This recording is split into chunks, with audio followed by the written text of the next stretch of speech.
So it was kind of just like content vomit. I was just kind of like, I need to get this shit out of my head.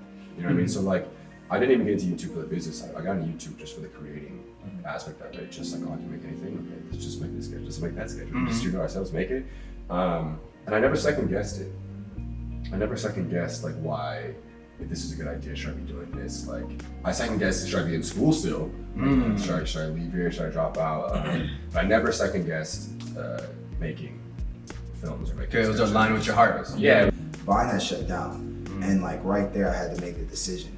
Like, do I stop making Vines because like I had like 500,000 followers and like I felt like I was on this uprise, or do I continue because the goal I have is bigger than social media, you know? So that was the decision, and I was like, you know, if I could do this on Vine, then like I'm just gonna attack Instagram in that same mindset, you know?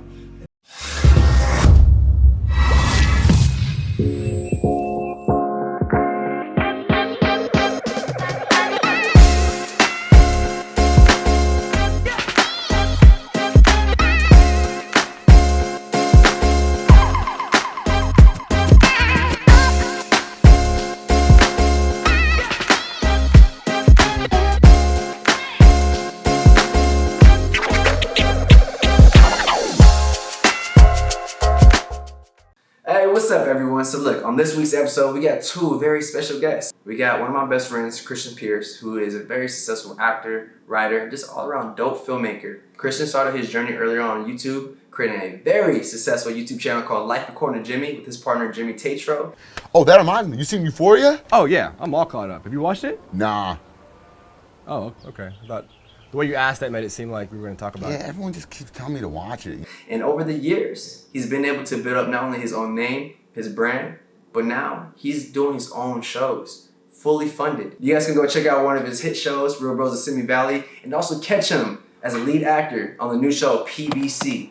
Kosher karaoke is going to pop off tonight. It's tradish. You can't just cancel a tradition. What if we just started canceling holidays? Like, what if this year we were like, oh, we're not doing Columbus Day? Well, shit. Actually, bad example. We shouldn't do Columbus Day. And the other guest for this episode, we got my boy, King Vader. Now, when it comes to King Vader, this kid started off on Vine, went to Instagram, and then YouTube. Once he went to YouTube, he's able to now build up a name for himself to the point where now he's fully working with Netflix on his own projects called Netflix Dreams.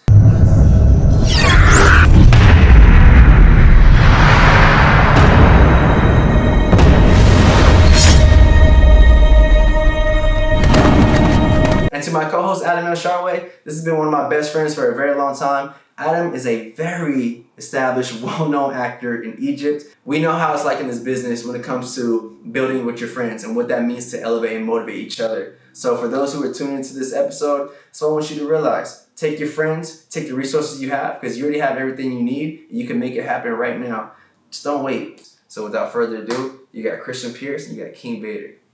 I really wanted to bring all of us together because of the synergy between all of us, right? I had explained to Vader earlier that you two have a lot of like synergy in terms of like where you guys have been going in your career. You know what I'm saying? We're actors, and we're all filmmakers. But one thing I love about all of us at this table is every single one of us has made a choice to take the rings and to write our own ticket into this town and not wait and not have to want to just audition all the time and do the same protocol that majority of people are doing, you know? So the thing that I just really want to get to, you know, is why acting and why filmmaking? For me, I don't know, I just felt like, you know, when I was younger, I knew that I had to fall in love with something, you know, like some type of career path, passion, but I never necessarily knew when it was going to happen. But I knew that everyone was doing something. As a kid, like I just went outside and wanted to have fun. You know, that's all life was about at that point. But then, like, you know, I realized like things were going to have to start to get serious. So I'm like, okay, well, what do I seriously like to do? So I started to kind of question like what I actually like to do, and I couldn't find it for a long time until I met my older cousin, and his name is, well, he goes by Ryder Boy. And I met Ryder Boy. He's dope. He's dope. Yeah, man, so chiller. He's the guy who basically, you know, he was like a young filmmaker, you know, making films in his house and stuff like that. He introduced me to that. And like, you know, I remember this late nights, just staying up filming projects and learning how to edit, you know, from him. And that kind of is what made me realize like I loved being in front of the camera. Like I loved acting and stuff like that. So then, you know, moving on to doing things by myself, I started to realize like the most fun I've ever had in life was always acting. So it's like I wanted to do acting because like it brought joy to my life. And then I started to realize like with acting and directing, it's like I don't have to choose just one career path or one thing. Like through acting and filming, I can do everything. A multitude of things. You know? There's no I limit. can be an astronaut, a superhero, a villain, a werewolf, a vampire, anything I want. So that's kind of like my way to live like multiple lives, you know, but through film. So I feel like, you know, just actors, they just get to sit back and watch themselves on film and see all the lives they got to live technically. You know, so that's kind of how I approach it. And it's crazy because like even with that perspective, it gives you a different understanding of how to operate with people, because you get a wider perception of like why someone is the way they are, and without judging them, you're seeking to understand before you're understood. You know, so I always thought that was fascinating about acting and filmmaking, because like you said, you get to not only live out other lives in one lifetime because you're performing, but you also get a sense of like understanding, and like it gives you a different type of empathy for people in general. And you want to understand character and what they're going through, and how to portray that in a way where it's like, we're not crazy. You know what I'm saying? I feel like as a kid, I was a very similar kid who was just outside just fucking around, like just playing with stuff. Fun. You're right, just having fun. But one of the things I did mess around with from early age was cameras. Like I was always taking my parents' video camera. My dad had a bunch of old film cameras, like photos, and I used to take those out and just like mess around, and just like I just loved learning about like cameras, and I used to make jackass videos in my neighborhood. And like just the start stop on like the home video camera. That's how I was cutting. You know what I mean? Yeah. And then I would like bring him. I forgot about the start stop. Oh shit. Yeah. Yo. And then like I would bring him to school and I would show him to my classmates, and like I was just in love with that process of just like making things, like watching them come to life. And then I think when I started growing up, like middle school, high school, like I started taking athletics a lot more seriously. Like my dad, who's like a coach, was like, that was like, you know, it was like school, family, God, sports. There wasn't much room for like art, but I always had this kind of like artist within me that I was like not suppressing, just like finding ways to exercise it whenever the opportunity was like given. So like, you know, we would like freestyle a lot, and like we would make short skits on my phone, but I wasn't taking it like serious. And when I got to college, I had a moment where I was like, all right, now I get to do whatever it is like I want to do. I can keep playing ball, which is like going great, is why I'm here. Yes, sir. But also there's this thing that like it's kind of pulling on me, like I'm free to do it now. And I was like, yeah, I'm gonna go for it. And I went for it, and like that's how YouTube got started. And I started hopping on YouTube because I always think it was like these voices in my head were just accumulating all these like sketches, all these ideas. Like I had like reached like a point where I was like overflowing with ideas that I wasn't making. I just had all these ideas and like jokes that I wanted to put out. So it was kind of just like content vomit. I was just kind of like, I need to get this shit out of my head. You know what I mean? So like, I didn't even get into YouTube for the business side. I got into YouTube just for the creating aspect of it. Just like, oh, I can make anything. Okay, let's just make this sketch. Let's make that sketch. Just shoot ourselves, make it. And I never second guessed it.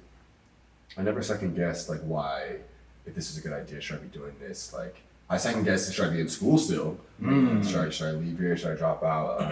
But I never second guessed making films or making. It was aligned with your heart. Yeah, it was what you wanted. So, and even to this day, like when I finally see a finished product of something, I'm just like, fuck yeah, that's right. That's why I do this shit. You know what I mean? Like on those days we were talking about before this, like when you're on the beach trying to get that one shot and like you're cold in the water, or like the actor's cold and you're trying to get him just like be cool for like 2 seconds to get this shot. Like those days you're like, man, fuck this. But then that shit comes out, you're like, oh yeah, this is why I do this shit. Like, all worth I it. love it. Yeah, it's all Real worth quick, it. can I to touch on both of these things that you guys said? When did it go from like, all right, it's me and my boys with our phones recording, to like, all right, this is a serious production? Because I've been following you and Jimmy for a long time, bro. Big fan. I remember, bro, when you guys did the airplane video, the sex on a plane. I was like, these guys really stepped the production up. Yeah. You know what I mean? You did the whole behind the scenes, and I was like, man, this is real. And I'm sure there was a moment like that for you too, where you were like, okay, I'm here and I know I could take it here. Right. So basically it's like, what gave you guys that confidence, or what made you guys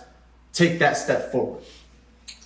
I think for me, for us, it was like, that's what we always wanted to do. We just didn't have the resources to do it. That's it was like that was always the dream. Like I feel like every video or everything I've ever made, it was always subconsciously chasing a model of like something I'm a fan of.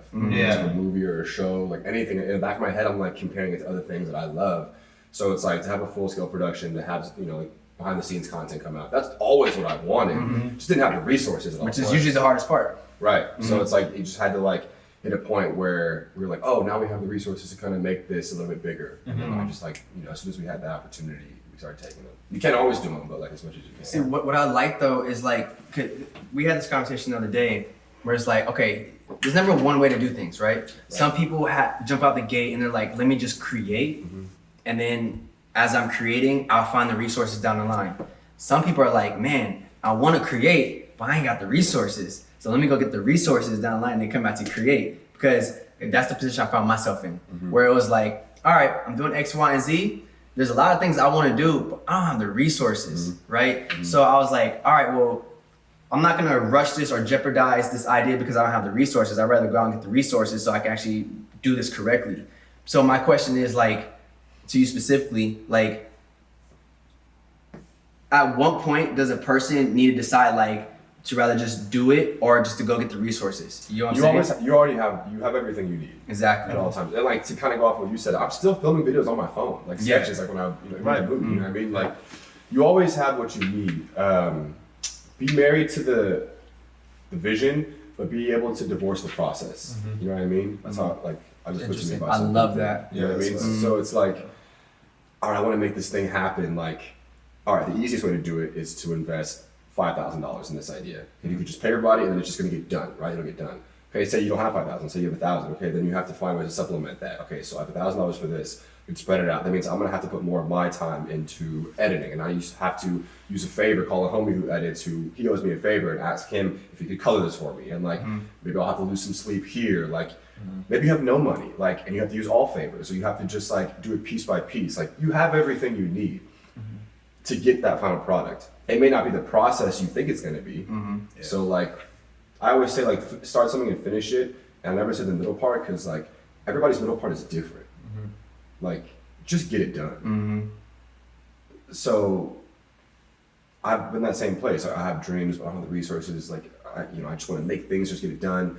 I guess it's just finding that balance of like cost effectiveness, or what's the word? Opportunity cost. Yeah, 'cause you still have to get it done. Right, you yeah. can't wait. You can't wait. And like, that's another thing what I love about Vader as well too. Is like, yo, bro, you're just like, hey, homies, I got a video idea. Who's trying to be a Your part of shit's it? awesome, bro. Like, Yeah, Blessings, bro. bro. It's different. Yeah. It's different, and that's what I love about all of us. There's a unique energy to what we create and what we put out. And again, it's like I wanted to have this discussion with us because it's like I find so many other actors or filmmakers finding excuses not to do something.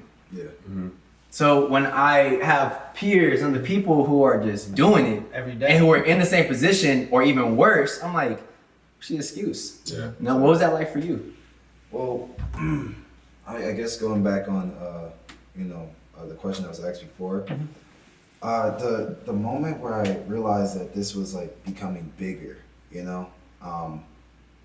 I don't know. I just feel like, honestly, it started like even like from my transition from like Vine over to Instagram, because like Vine had shut down, and like right there I had to make a decision. Like, do I stop making Vines because like I had like 500,000 followers and like I felt like I was on this uprise, or do I continue because the goal I have is bigger than social media, So that was the decision, and I was like, if I could do this on Vine, then like I'm just gonna attack Instagram in that same mindset, and that's exactly what I did. Like I hopped over there, I just started, throwing concepts out and just dropping them, and like, I feel like I'm really in love with the creation of it all.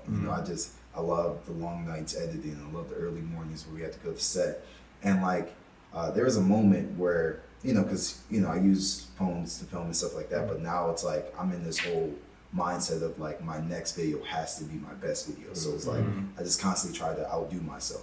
So it's like we went from phones, and then when we started on Instagram, I was like, I want to use like a really nice camera. So at the time, it was available for me to use like a Red Dragon.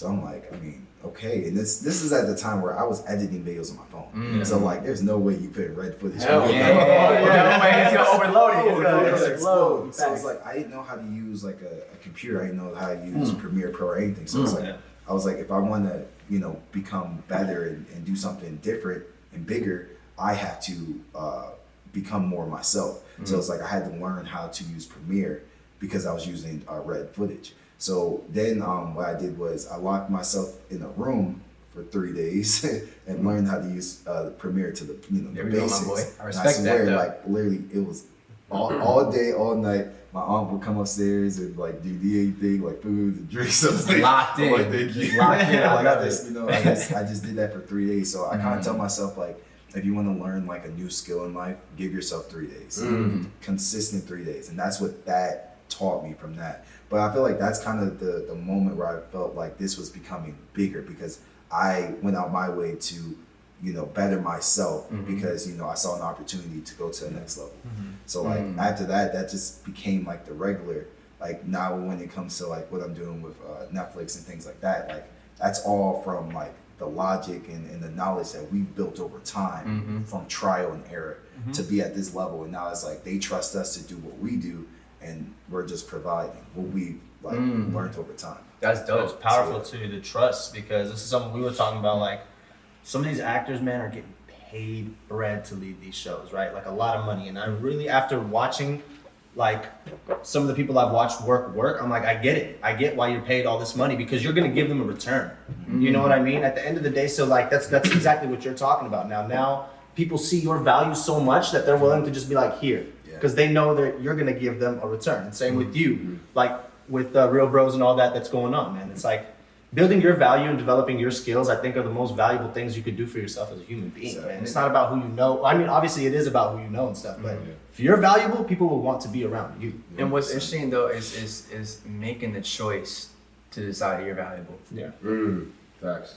You know what I'm saying? Because we all have the choice to do that, and locking yourself in a room for 3 days. I learned pretty much the exact same way. When I was working on a music video, and I was using Final Cut. I'd only used Final Cut my whole life up to this point, and it crashed on me mid-project, crash, unsavable, right? And I searched for like a full day trying to save this project called Every Place in Town. The only way to save it was to download a program where I could take it from Final Cut, crash, put it into Premiere. Why? Does that even exist? If you want to save this project, you gotta like take it to a whole new program and learn it. I was like, no. So I had to do that. I had to learn about Premiere by putting a fucked up project into it and then like locking myself in a room and like figuring it out for like 3 days. YouTube videos. But that's the best thing, because again, like that's how I learned too, though. Like for example, like I was editing on Avid. At LA Film School when I graduated there in 2013. That's where Avid was the industry standard at the time. So it wasn't even Premiere yet, right? Similar situation. I'm working on a project on Avid. Avid crashes on me, trying to open it up, crashes. And I was like, oh my God. I didn't put myself in a room for 3 days, but I was like, I'm just gonna just stay here all night and I'm just gonna just figure this out. YouTube, Isaac, I'm calling him at 2 a.m. Like, yo fam, how do I do this transition, dog? Like, how do I do this? Because on Avid, these are the shortcuts. I don't know the shortcuts on this, but again, it's like, the key to it all, man, is taking initiative and recognizing your value and then just making a choice. Because with all of us, I know that there's a lot of, how can I say, there's a lot of outside influences that try to direct our attention to do what they think is the way to do things. Right? So I feel like you were different on YouTube because you guys were doing things that were different.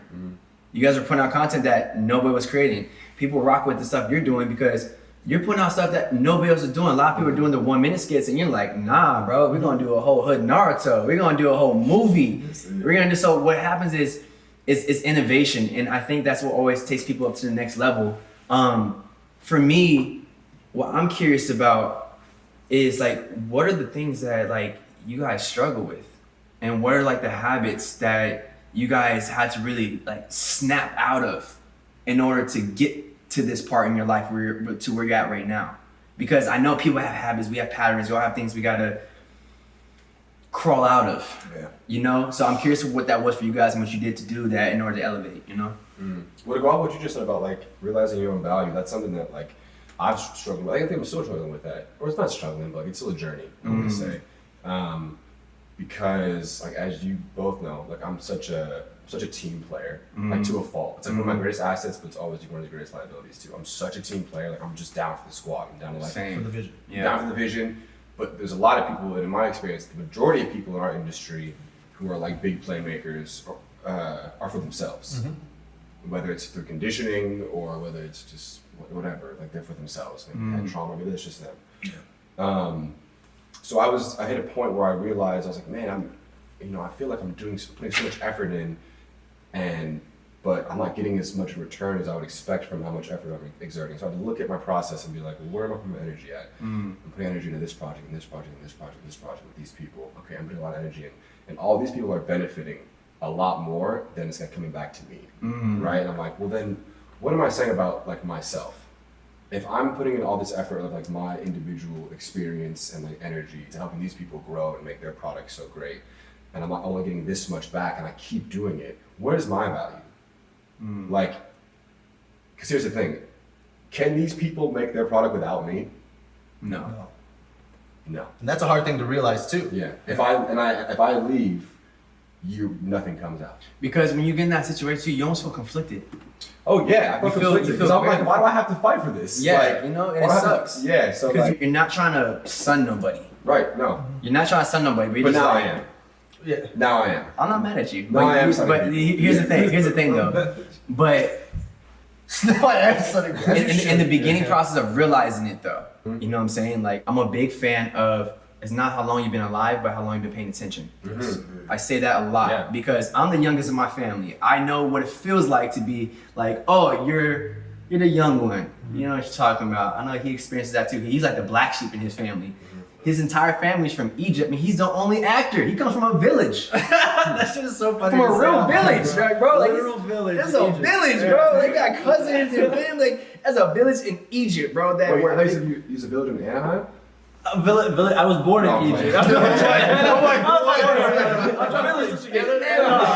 It's like, where's this village at? But it's like, but to me, it's like, I always just think that's just like so interesting because I'm like, damn, like, came from a village and you're making a choice to do X, Y, and Z, you know? So I just thought that was fascinating. But I'm curious, what about you? What are the things that you like struggle with in the area? No, or not in the area, but just habits and patterns. For me, I feel like a big thing I struggled with was like, I'm in a transition of becoming better at it, and that was like scheduling. You know, I've started to realize that scheduling is a huge part of making everything just run forward. You know, because it's like I have all these ideas and visions that I want to do, and that's why I was talking about things I'm doing like at the end of the year. Yeah, because it's like because I'm talking to my boys like Jordan Bentley. And this man, he got things he's planning on doing next year, and I'm just like, bro, okay, so I gotta figure this out. So now it's come to a point because I've always been a person like I can do it on my own, like I can handle it no matter what. That was that whole 3 days in the room mentality. And, once I started to realize like what my biggest, one of my biggest like faults was scheduling. And I was like, if I can get over this, like I can get so much done, I can drop so much content, I can be so much more. Because I feel like with me, one of my only like biggest things is like I just need to drop the content, because I feel like every time I drop some type of piece of content, it's like that's just me showing the world like what I can do or what more I can do. You know what I'm saying? So I feel like that's one of the biggest things. But for me, the whole mindset of like trying to jump over myself all the time, that's the pressure that holds me back from just dropping like constantly, because it's like I want to take my time to, I want to outdo. So it's like with scheduling now, it's like I get to film the videos I know that are going to be great, at least where my skills are now. And, even to help me with that, like I invested in an assistant. So now it's like, instead of me just feeling like I have to do everything by myself, I started to realize I have to work smarter and not harder, because, it's a lot of brain power that you have to place into so many different things, but you don't want to like burn yourself out. So, I had to learn that the hard way because it happens. But like, you know, once it happens, now you know. Yeah. So, you know, having an assistant has helped me to schedule, plan more, and to do more. And that's just the path I'm on right now. Which I love is the higher awareness in that, right? Is being aware of like, okay, these are the areas I'm weak in. And I'm okay with that. It's not saying you're weak or you're bad, but it's like, if I have somebody who's actually like more focused on this, so I can focus my energy in these areas where I'm better in, you'd be more efficient. Sorry. Way more efficient. You said something to that, like, I have to remind myself of, is that, like, once again, like, the team player mentality, like, when you're leading a charge in something, when you're directing a full project, and you want things done a very particular way, like I'm sure all of us do, like you have to have this cut right here, the light has to be right here, like no, this scene has to be just like this. For me, it was a point where I was putting my hands on everything, and I was like, no, it's gonna be like this, gonna be like this. That's cool, but like you're losing a lot of time that other people could be doing that, and you could be controlling the big picture, right? I understand like wanting to be dialed in and wanting to control the final product. But like, right, what if you got an assistant and invested some time in just making sure they know how to get that for you? What if you invested in getting an AD who like made sure the scheduling was right, so you have to do all that stuff. So I think like one of the things to remember is that like there's power in the team. You have to invest energy in like making sure they all know what to do. But if you take it upon yourself, you're going to burn out. And the product just won't get finished. Whether it won't be in time, won't be its best thing. You lose a lack of love for it. Yeah. Because it starts like as soon as something starts to feel like work, you don't want to do it. Yeah. Like we were talking about this on the last episode. It's like, man, like when I'm on set, bro, like I feel like it's like breathing to me. Yeah. Oh yeah, like you're supposed to be there. Yeah. I feel like I'm just breathing. Like I feel so happy and I feel so ecstatic. And then I had to learn quickly how to deal with reality when you're off of that world. You know, watching Jim Carrey on the Actors Roundtable talking about how he would struggle with like when he got off set and kind of getting back to the reality things. I was like, that's a real thing. Because it's like you're in this world of like creating, having fun, you got the team and everything, and then as soon as it slows down, a lot of people don't know what to do. And I think being in a position to where you can still keep yourself proactive, still keep writing, still keep creating, you're never gonna fall into that rut of like, what do I do now? Because there's a lot of actors that get off a set where they're treated like a king, but then they get back to reality.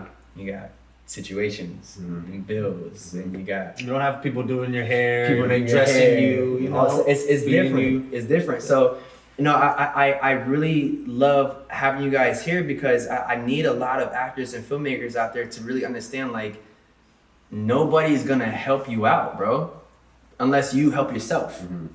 You help yourself, you take initiative, you actually put in the time and the work, everything will fall into place. You know what I'm saying? And my favorite aspect about all of us is the fact that we're competing with ourselves.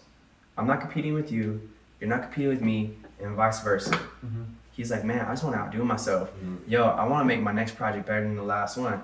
Yo, man, we gotta make sure that these scenes are stronger than ever. You know what I'm saying? So it's like being that mindset of let me just outdo myself and compete with myself is that Michael Jordan mentality, which I love. But then if you look at someone like Michael Jordan, right?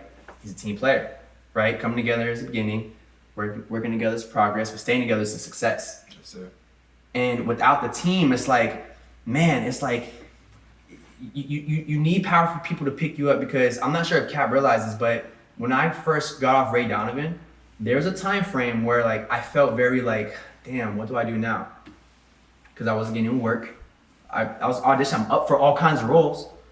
I'm like, what do I do now? Having a family of friends and a team of people that I can go to and talk and be around and have that uplifted energy made me a better individual. I love seeing what you and your team do. It's the dopest thing.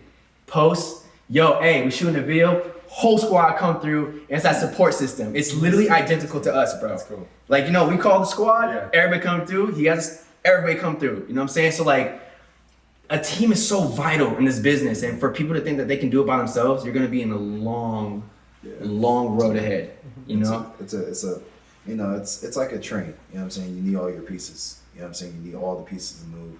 And like, you know, having that team and that support system and that trust, you know, because it's like out here, it's a very different place, you know, and a lot of people don't know exactly the ins and outs of it. And it's like, you know, having like a team to rely on and people that I can trust around me, that's kind of what even keeps like my mind very clear and focused on the vision. Because there's a lot of distractions out here. Things can go left, right, all that. But it's like having people to ground you, and keep you moving forward. I feel like that's the best thing.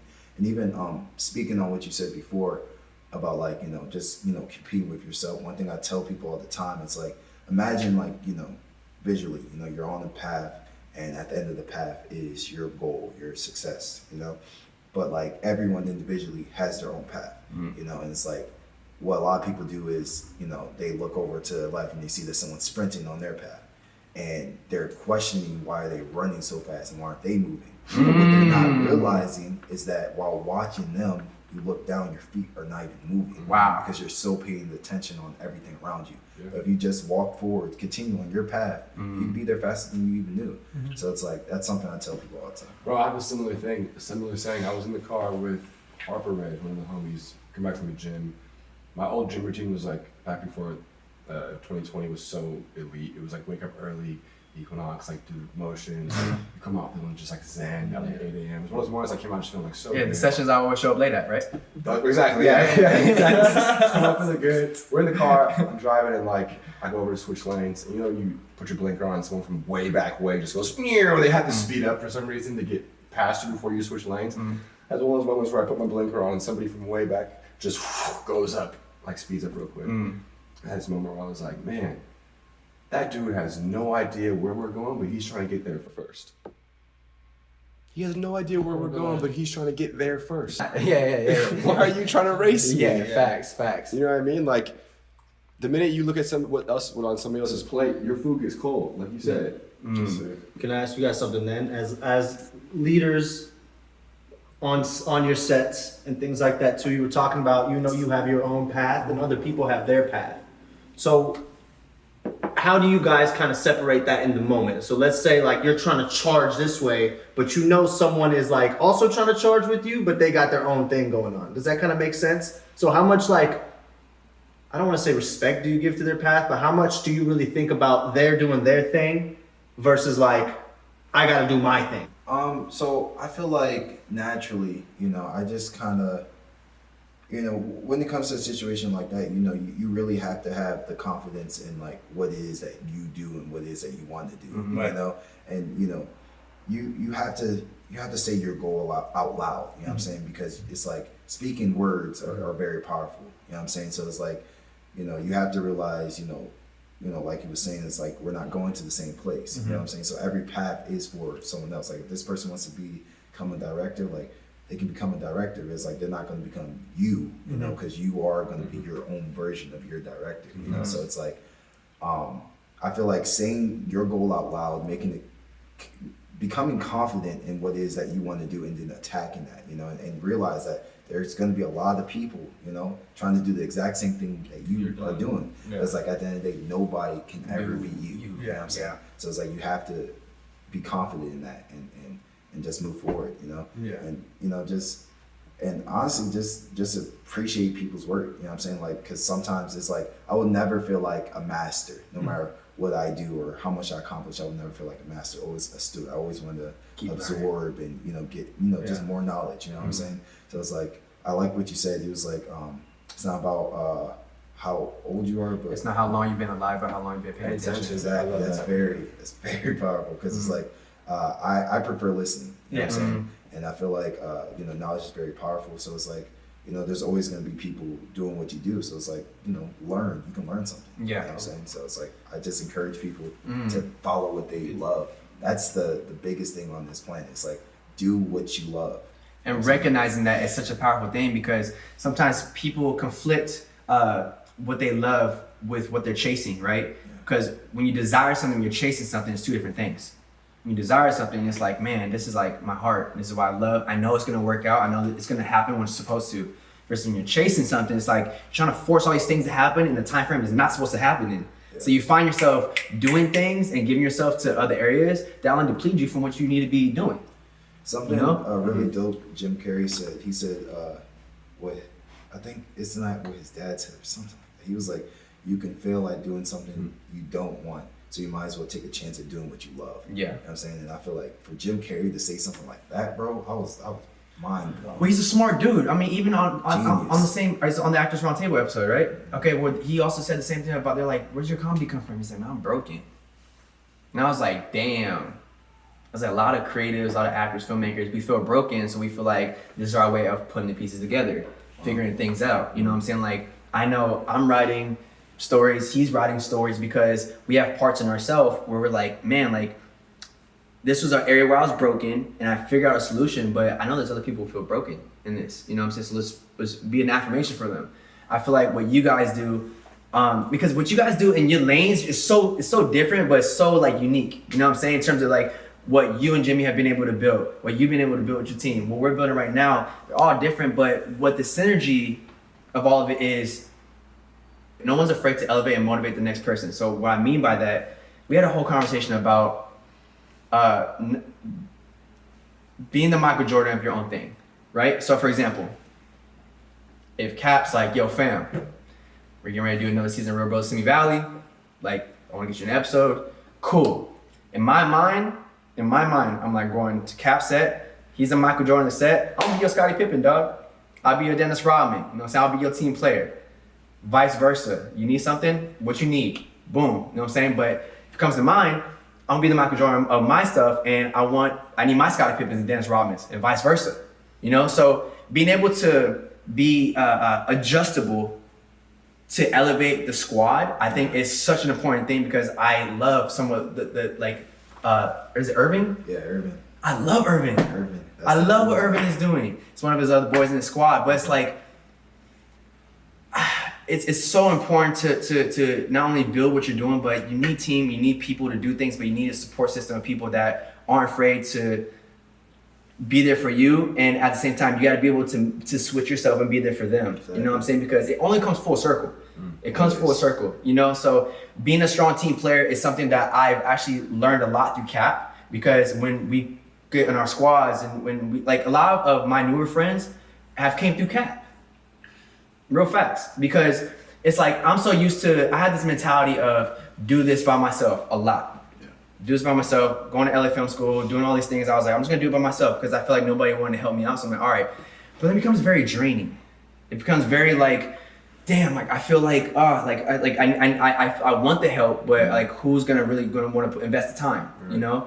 And this is the first time in my life where I've actually had a roommate. Right, where we're living together, we're building. But what's dope is that we're waking up 5:30 a.m. every morning, working out. We're coming back here, we're studying, we're doing self-tapes, we're writing. So I've seen so much progression in a matter of 4 months that I did in a whole year when I was living by myself.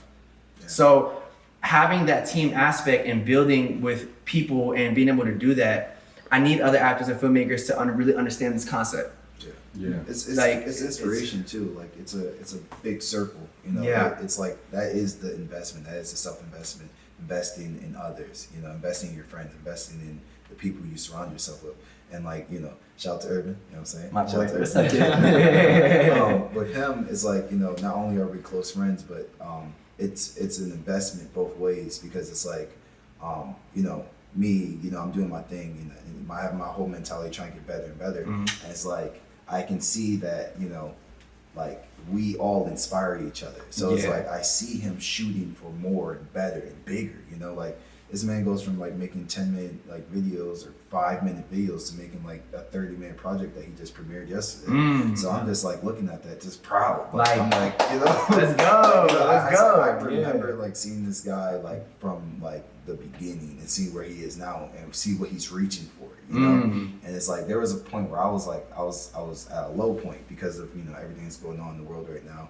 and I'm just trying to figure out my place and how I can, you know, break out of, because, you know, I feel like I already have like a wall or a boundary set on me, and then like what's going on in the world is like a second one. So I'm like, okay, so like how do I figure this out? But so while I'm in this like low like type of mindset, like I see Urban like just push, and I'm like, dang, like, you know, if he can do it, like so can I. So it's like it's just crazy how like that inspiration can like circle around in a time where I didn't even know like I needed it that bad. So it's like seeing him work just was like, all right, man, let me just get to it. And like I think like 3 days ago I just wrapped up this Mr. and Mrs. Smith project. And like it was like like I know I killed it type vibe, Yeah, right? yeah. But it was like not probably like a month before I was in his Army of Two video, which he just premiered yesterday. I gotta watch It was that. like because I did that with him on my low, it really, once I saw like everything coming together for him, it just inspired me to get up and just make it happen. So it was like I could have done this all along, but it was just like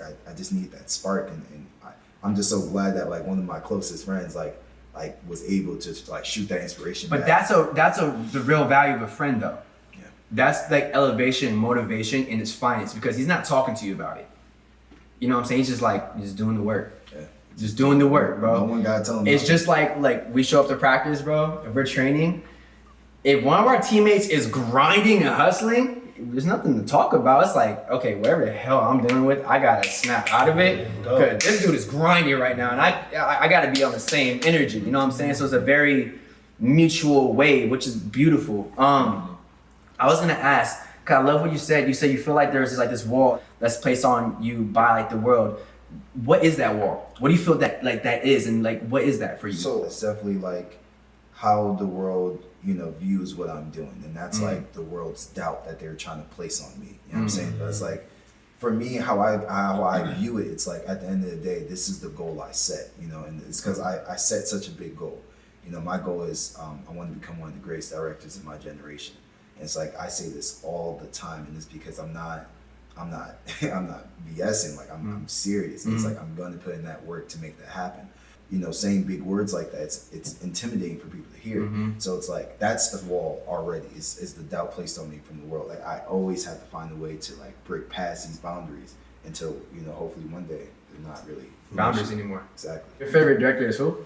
My favorite director is Edgar Wright. Okay. So Christopher Nolan, he's definitely in my top 5 for sure. But Edgar Wright, he's made Scott Pilgrim, he's made Baby Driver, he's made Shaun of the so Dead. dope. Yeah. Bro, So like dope. he just understands like how to make a film feel like a comic, an Its own anime. world. It's like it's its own thing. You feel me? And Scott Pilgrim really set the bar for films, and I'm just like, bro. Yeah. Like if y'all haven't seen that, bro. Yeah, y'all slipping. It's like So- 10 times, like in a Slipping. row. What I was saying about Avatar and Avatar 2, like I want to compare it to the time gap between Incredibles and Incredibles 2, but it was just like my standard for Incredibles 2 was set so high. Facts. So when I saw it, bro, and like everything they did in that film until the movie started, like they did the whole, Pixar, I don't want to mix them up, but they did the whole opening animation, and then they had the actors come on in front of the screen and be like, yo, y'all been waiting for this for like 10, 15 years. I hope you're ready for Incredibles 2. So I'm like, okay, yeah, I'm even more hyped. And then the movie starts to play, and I'm like, all right, man. Set the expectations way I'm too like, high. you're not gonna give Dash like one running scene, bro. Just one, bro. Come Facts. on, bro. That's facts. That I'm is like, I thought this facts. was a family movie. I thought we was past the whole one person doing their own thing. Like that was a Yeah. whole conflict in the first movie. Why would we do this again, but with the mom? Yeah, that's facts. That's they didn't elevate it. Honestly, Like, I I don't just- remember Incredibles 2. All I remember is the opening bow, like the intro movie they showed, the short. Did you watch that? Yeah, it was sad. That's all I remember from It that was whole so fucking sad. movie. It was so sad, but so good. I don't remember Incredibles 2 at all. I remember bow. Bow was It fire. was just Fire, like though. the only reason I was upset was because like I felt like we already passed what they set for Incredibles 1, which was the whole dad went on his own, but they learned to become a family. Boom, perfect. Let's just go into the family stuff. You feel me? Like let a superhero family exist. That Right. would have been mind blowing. But it was like, nah. They just followed the mom. Yeah. So I was like, that's my only thing with Avatar and Avatar 2 is like because there was that big time gap. So when there's a time gap, there's like super hype, but it's like, where do we go from here? You know? So I'm just nervous. I want it to be amazing, but I'm nervous. I hope it's lit. What about you? Who's your favorite directors? I'm scared. I don't think I've ever asked you this, fam. Favorite directors. I love Edgar Wright. I love Nolan. We're gonna talk about Nolan. I love John Singleton. I don't really have favorites. I'm such a Libra. I have like lists. so indecisive. I don't have I favorites. like them. I like them. Yeah, I like it's them. it's I how like they're them. I like things for different reasons. I actually got to meet Edgar Wright one time. Dope. Dope. It was by complete surprise. I was at some version of so the director of the King Kong movie.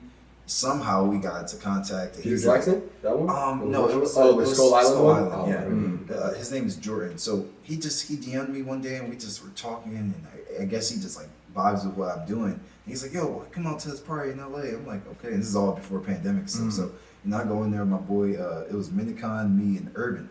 So we just in that thing, you know, bunch of actors. I met Lil Dicky, like it was just everyone there. I'm just like, where are we? You know, this is me like being exposed to all this stuff because it's like I'm from Maryland. It's like this is really me coming into a whole new world, and it's like I really don't like whenever I'm filming, that's just filming. But it's like I'm not really around like all the big peoples and stuff like that. It's like it's rare moments, especially the pandemic. All that stuff is like done for. But anyways, so I'm here, you know, meeting people.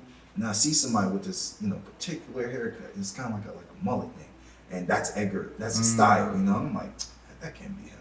But I'm like, we are at like an directing party, so he could be here.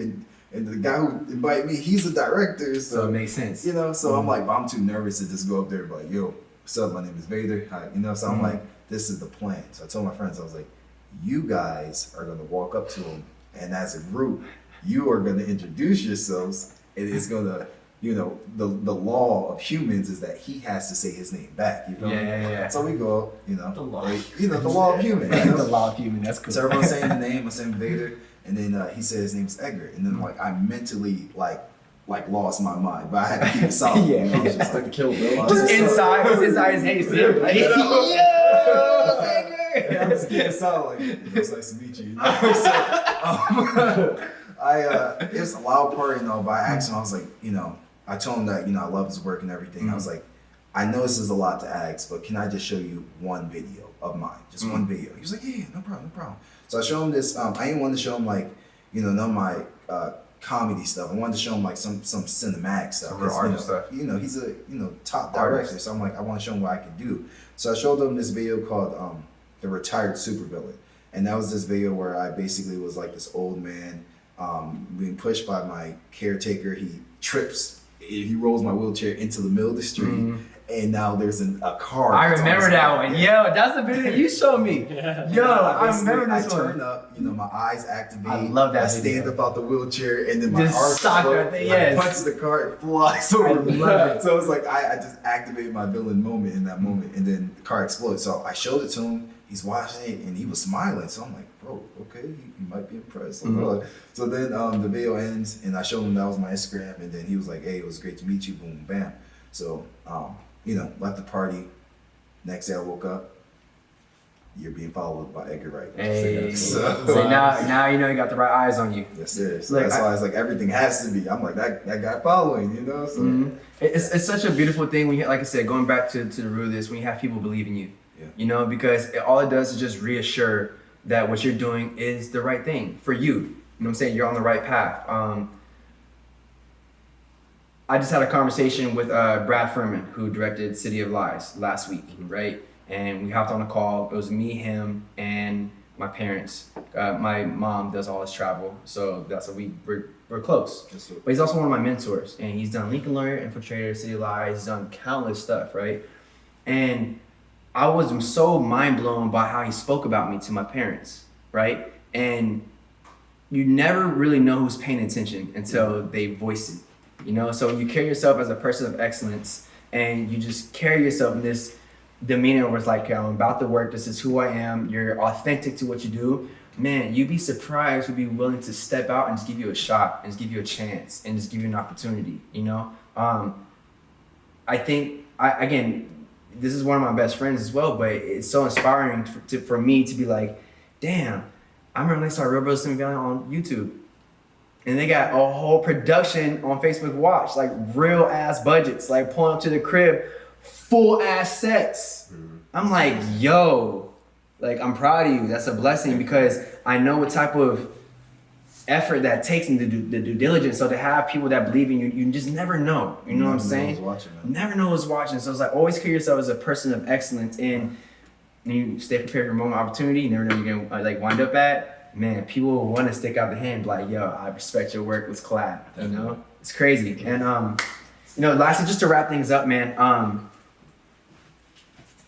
If there's anything you can say to any of the actors or filmmakers that are watching like right now, what would you tell them? What would be like the best, like, I don't want to say advice, but just real experience that you can Pass on to them. Yeah.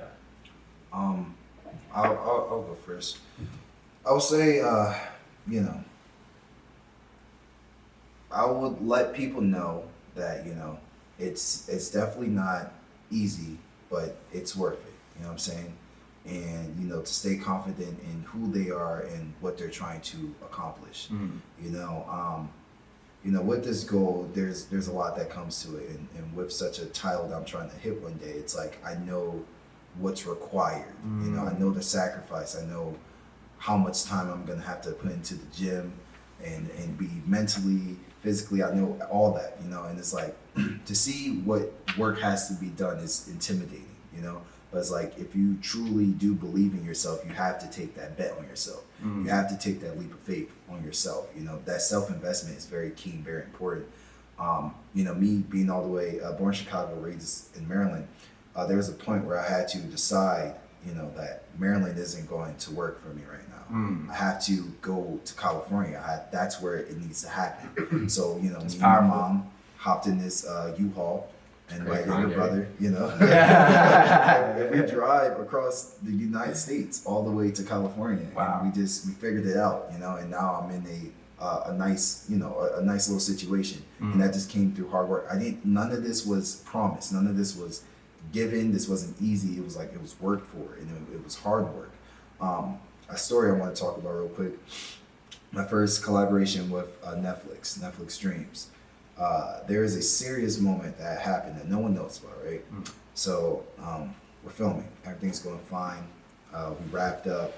Everyone's good. Everyone goes home. I go to check my footage, and he already knows. He already knows. Captain been through this 2 times. Already knows, bro. I go to check my footage, and I want to say 40% of the footage had got corrupted. And this is my first Netflix collaboration. You know what I mean? So it's like, I really felt my chest, heart, all that just crush, you know, hit the ground. I'm emotional, bro. I'm in my house just losing it. And I'm just like, I'm really freaking out, you know? And I'm just like, maybe, like, let me just think about this differently. You feel me? Like, maybe this is me being tested now. You know what I'm saying? It's like, because any person in my position who really wanted this would figure it out. Find a solution. And it's like, if I didn't want it, I could have turned around right there. Just told, you know, them like, hey, something happened and I can't do it. Or I could have tried to release it 40, 60%. And I was like, nah, man, like, I have to figure this out. So I called my team. You know, it was hard for me to call Writer Boy because that's like big mentor right there. So I'm like, yo, he was the last person I called. I'm like, bro, like, this is what happened. And, you know, he's so him. He's just like, all right, like, let's figure it out. And like, my heart, like, it was just like it was like such a relief, you know. You know, long story short, everyone came back that weekend, 2-3 days. We just attacked it and we finished it. And then after that, you know, I thought that the hard part was over. It kind of only just begun, because then it was the editing, and for the editing, another, you know, 3 days of nonstop editing this time. And I remember pressing the export button, finishing, right? Right? I remember pressing the export button. I sat on my bed, bro, looked at the ceiling, and then it was just a quick moment. I thought about everything that just happened. All the filming, the refilming, the footage being deleted, me feeling hurt, me feeling like this wasn't meant for me, and maybe, like, I almost doubted myself for a moment, but redoing it just reassured my entire life. So I sat there, thought about all that in like 5 seconds. And I let out the biggest laugh. I felt almost like crazy, like on some Joker stuff, bro. I let out the biggest laugh, and then I just went to sleep. I passed out. I passed out. I fucking passed out. I did that export. I waddled into some room, and I was like, and that's like one of my like biggest stories, bro, because like it really told me a lot about myself. Yo, what's crazy is you explaining that story. It really assures why diamonds are made in pressure. Man, that's bro. You know what I'm saying? Because like you never know what type of diamond you are when it's you're so under crazy pressure. that you said that, because I literally during that moment I tweeted, "Pressure produces diamonds." Bro. So that's my one. Literally, it's the same. I've been there, bro. I've been in a time frame where you're just like, you gotta laugh about this shit. You have to. You gotta laugh about this shit. You just gotta laugh. You gotta laugh at it, and then just pick your head up and just keep rolling with the punches. You know what I'm saying? I know he got a chance to answer the question, but I want to ask you, like, if there's anything that you have to just say to any actor, any filmmaker that are on this journey, what would you tell them just from your experience or the things you've done? Yeah, for actors and filmmakers, I would say if you really want to do it, ditch whatever ideas you think you have about like how the process is going to go down or should go down based on like traditional acting, filmmaking Standards. Yeah, standards are like the history of it, because like we're at a time now where it's nothing, like the landscape is nothing like it was 10, 20, 30, 40, 50 years ago. So like you and I both talk about, we watch a lot of roundtables and stuff. And those are great to learn a lot of like knowledge about the inside process. But like things like film school, things like getting an agent or a manager, things that you think you need to do in order to reach that next level, ditch all that and find your process. Find a way to create and find a way to put things out. Find your team, find collaborators, like do it yourself. And then those other things that are more traditional will come, because we all know traditional Hollywood, traditional entertainment is crumbling. It will not be a thing. Like you will not need, and you don't need an agent now. Like you really won't need one, I think, in 10 years. Like they're great tools to help you get other places, but you're the creator. You're where the work is going to come from. So don't wait on a film school, or don't wait on a class, or don't wait on like a representation to think that's what you need to get to the next level. No. What you need is you. Find a way to put things out. Find a way to hop into projects. Like I can't stress enough finding collaborators, people to collaborate with, whether it's by you offering, hey, you don't have to pay me, I'll just come act in your videos, or vice versa, whatever it is. Do it your way. There's this line, Dragon Ball Super reference. There's this line towards the end of the Tournament of Power where Goku's like about to die, Jiren's about to kill him. Vegeta just got eliminated. Vegeta gets up as Goku's falling from the sky, and he gives him this speech, and he's like, yo, get up. Get up and trespass into the domain of the gods. I love that line so much, because like trespassing means you're not allowed to do this. It's a sign that says like cannot come in unless you are a god. You know how you get to be a god though? You fucking hop the fence. Yeah. Facts. Literally. Facts. I love that. You hop the fence and say, I'm a god now. They're like, okay, well you're here on this side of the fence. No one gives a fuck how you did it. You just got there. Yeah. So trespass into the domain of the gods. Like whatever that wall is, you think like, God, I need this thing to get here. Hop the fence, cut the fence, just get in there. I fucking love that. You know what I mean? I love that. So like I think I hear a lot of my friends being like, yeah, I just gotta get an agent, I just gotta get a manager. No, dog, you don't need that. That's a great tool that will help you, I'm sure, maybe down the line. But like there's no way like you have to be reliant on somebody else or something else to you get to the next stage where To you create opportunity. You already have everything you need. You have everything you need right now. Wow. Yeah. That's so powerful to recognize that. You know what I'm saying? Because it feels like it's hard to recognize that when you feel like you're in lack. Yeah. Because you feel like I would rather be around people that help me realize what I have than being by myself and turning over the same wheels every day. Because when you're by yourself, you sometimes you're like, man, like it's hard to get out of that rut. You know what I'm saying? Like you say, we have some friends who are like, well, I need this, I need that, I need this. But it's like, well, if you come and actually build with the team and decide to create something, I promise you won't feel like that. Because what happens is when you create, you put something out, it's only a matter of time until all the pieces and right people start falling. They just come to you. Exactly. They come to you because it's just the work attracts it. Yeah. You attract the energy you keep. So if you're Simple. actually, if you are always on that grind of like creating and making things that you want to see out there, you will draw in collaborators or whatever else you need to reach that final goal. It will come to you. I love just it. radiate that energy. I love it. That's powerful. That's what That's we were talking about powerful. earlier, developing skills, man. Yeah. Yeah. Well, hey man, guys, thank you so much for coming to the round table today. I think there's so many gems in this conversation that people just need to just hear the stories, because everybody has a unique story, but realizing that your story is unique is a whole other ordeal. You know what I'm saying? And it makes you realize your own value.